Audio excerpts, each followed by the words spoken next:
Bom dia, boa tarde, boa noite, sei lá que hora que você está assistindo esse vídeo, mas o importante é que você está assistindo.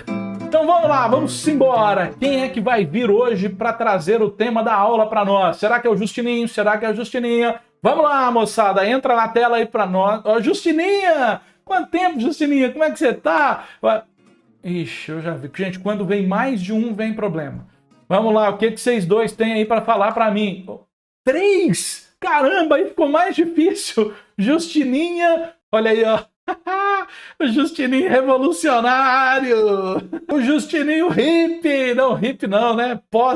Pós-crítico, né? Um cara pós-moderno. Ah, nós estamos chique demais, hein? Essa foi só para dar uma descontraída mesmo, para você dar uma assustada. Vou voltar para a aula. Vamos lá, o que vocês vão trazer para nós aqui hoje, hein? Teorias do currículo olha que bacana, curti, hein? Pessoal, nós já temos as aulas de teoria do currículo aqui no canal, nosso mini curso, e essa é a última aula, então assiste as outras. Uma comparação e uma síntese rápida entre as 3 principais correntes aí das teorias do currículo, muito baseado lá no livro do Tomás Tadeu, que é um clássico sobre currículos no Brasil. Então vamos lá, a Justininha tradicional, o Justininho revolucionário das teorias críticas e o Justininho, na boa, o Justininho pós-crítico, né? Moderno. Então vamos lá. Primeira coisa, teorias tradicionais. São aquelas teorias que têm muita base lá na Escola Nova, no tecnicismo, na Ratio Studiorum dos jesuítas, que está lá no ensino tradicional, em que o professor é o centro das atenções. Gente, aqui no canal tem um curso de didática, hein? Vai lá e aprende o que são esses nomezinhos todos aí. Então, esse modelo, ele tem no centro a questão do que ensinar, da matéria, do conteúdo. É isso que nós falamos de um currículo tradicional. A preocupação é o seguinte, o que é mais importante? Ok, em matemática, quantas aulas eu vou ter? Matemática é mais importante que português? Por quê? Porque matemática você aprende a pensar.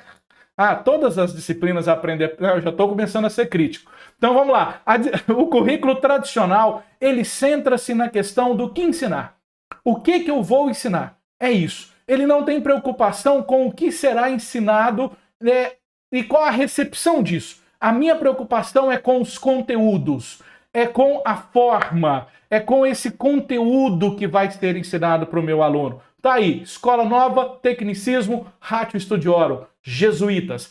Aprende um pouquinho mais sobre cada um e você entenderá melhor o que é um currículo. Depois, as teorias críticas. Aí nós já temos uma forte influência das teorias marxistas, gramsciana, e de todos os outros, Pierre Bourdieu, de todos os outros teóricos, Passeron, de todos os outros teóricos que vêm nesse caminho em que eles olham para a educação e dizem o seguinte, olha, beleza, o que ensinar é muito importante, eles não desprezam o que você vai ensinar, o conteúdo, mas mais importante que isso, para essa turma, é pensar o seguinte, como que esse currículo opera nas relações de poder e nas classes, pensando aí em classe social mesmo, bem ali no sentido marxista. Pensar na diferença entre a infraestrutura e a superestrutura. Como que essas relações que são assimétricas vão estar presentes na produção de um currículo. Então, mais importante do que o que ensinar é saber o que esse ensinado provoca no sujeito.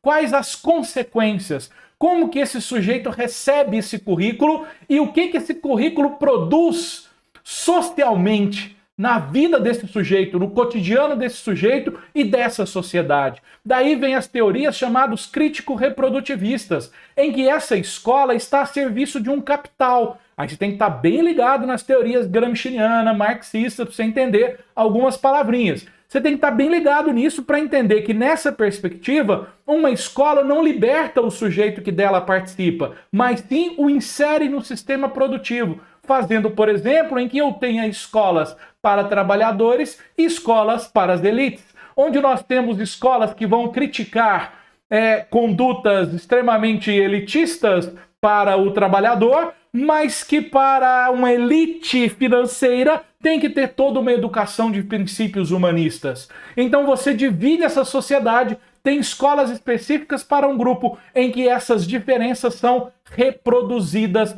e as desigualdades sociais permanecem. Então essas são as ideias crítico-reprodutivistas que estão dentro dessa lógica crítica, a pedagogia crítica, né? Tá aí o Justininho revolucionário, ó. E aí vamos junto com as teorias marxistas, com a nova sociologia, a pedagogia libertadora do Paulo Freire, tem um videozinho só sobre ele, e o Saviani falando sobre a pedagogia dos conteúdos. É claro que cada uma dessas vertentes tem pequenas diferenças, mas de forma geral que você vai lembrar o seguinte: as pedagogias críticas têm um forte elemento da ideologia, e essa ideologia bem pensada em Marx, que seria, de modo bem simples, algo que impede você de ver a realidade. Pense na ideologia... Nossa, pareci sem óculos. Pense na ideologia como um óculos. Quando eu coloco a minha ideologia, eu vejo o mundo por meio desses óculos. Então, qual seria a função de uma pedagogia crítica? Fazer com que o sujeito se liberte desse óculos e veja o mundo como ele é. Isso está muito lá em Paulo Freire, com a pedagogia libertária, né? Com a pedagogia libertadora, com a pedagogia dos conteúdos, lá com o Saviani. Nós já vamos ter algumas diferenças, mas está lá no vídeo para você compreender isso em detalhes. Então a ideologia tem um papel central, a questão do poder e das classes.